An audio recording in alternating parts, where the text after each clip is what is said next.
Full Victoria Mboko press conference as she gives fitness update ahead of Australian Open. Victoria Mboko was beaten in straight sets by Mira Andreeva in the Adelaide International, and now there are fitness fears ahead of the Australian Open. It was an excellent week for 18-year-old as she defeated Australian Open champion Madison Keys during her run to the final, but then came up short as Andreeva played such incredible tennis to secure a 6-3, 6-1 victory. Of bigger concern for the Canadian, especially with the season-opening Grand Slam at Melbourne Park just around the corner, is her fitness as she required treatment during the second set.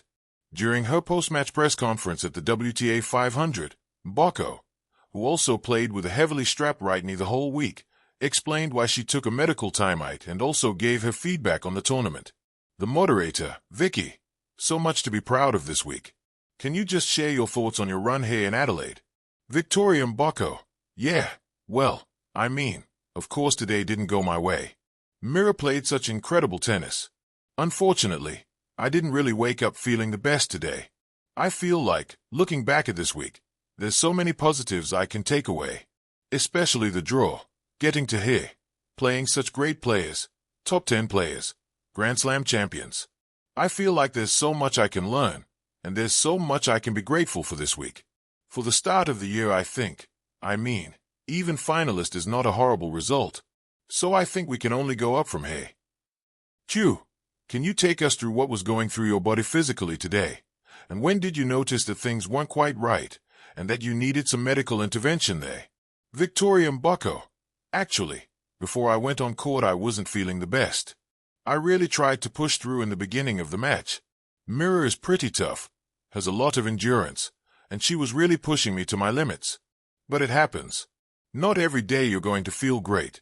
I feel like I've also played a lot of long matches this week, and maybe my body just wasn't really able to keep up with me for today. Hopefully I can rest up before the Australian Open, which is mainly what I want to do well in. So, yeah.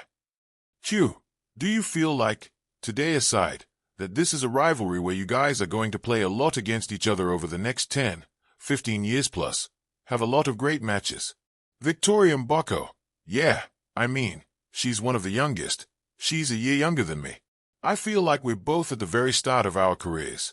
Mira has been doing amazing, and seeing her progress has also been super fun to watch. She's also one of my very close friends, so it's also nice to have a friend with you on tour. I can definitely see her playing her in the future, so many times. Hopefully maybe in a Grand Slam final. But, yeah, I always wish her the best, and vice versa. We always message each other. So I definitely can see playing her a lot more in the future. Q, do you feel okay now? And are you worried that might impact what's coming up for you in Melbourne? Victoria Mboko, well, I'm just doing as much as I can for recovery right now, so that I can feel the best I can for Melbourne.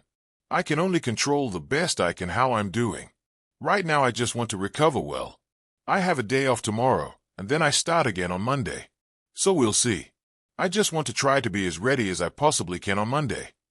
Q, how frustrating was that feeling for you today? Just throughout the match, not physically being right? And, I guess, do you and your team review a match like this? Or do you kind of just put it down to, I wasn't feeling that great, and now let's move on to the Australian Open? Victoria Mboko, yeah, it doesn't feel great not being able to give like your 100%, given how you're feeling that day.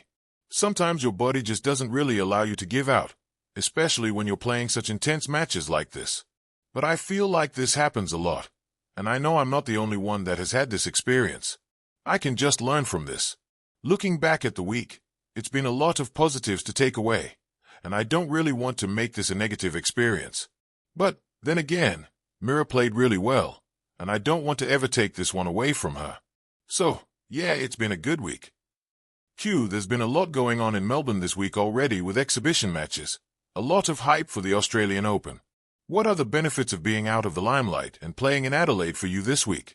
Victoria Mboko, I don't really know, to be honest. This is my first time playing these kind of tournaments. This is my first time playing the Australian Open as well. Yeah, you see all those exhibition matches happening, and it looks a lot of fun, to be honest. I feel like I'm missing out a little bit. But, no, I had to focus on this week anyways. It's just another tournament. I'm flying out later today, so I'll get to practice on the site for the first time tomorrow and having my first match on Monday. So it's going to be a new experience for me.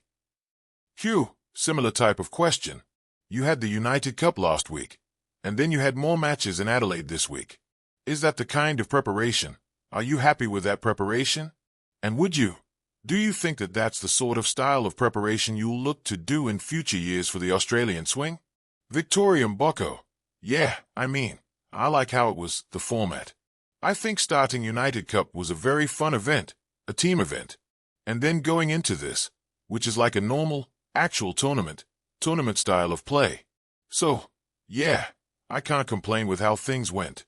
I generally like getting a lot of matches in before a really important tournament. I feel pretty content with how things went.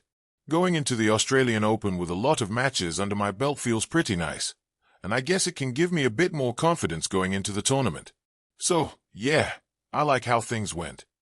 At the heart of every athlete's career lies a continuous journey, marked not only by victories and ranking points, but by discipline, self-reflection, setbacks, and resilience. In January 2026, as the sun cast a golden glow over Adelaide's packed courts and swelling summer winds hinted at the approaching Australian Open, Canadian teenager Victoria Mboko stood before a sea of microphones and flashing cameras, her eyes calm but her expression resolute. She was about to deliver a candid and revealing fitness update that spoke volumes not just about her body, but about her evolving spirit. The Adelaide Prelude, a tournament filled with promise. Before the world's attention shifted to Melbourne's grand stage, Mboko's Australian summer began in Adelaide, a swing stop that has, in recent years, become a favorite proving ground for form and fitness. In the lead-up to the Australian Open, she showcased dazzling tennis. A series of long and hard-fought contests swept the crowd into her momentum as she advanced through the draw. She dispatched tough opponents and even claimed a victory over a Grand Slam champion, Madison Keys, earning praise for her power, precision, and presence on court. But it was in the final, against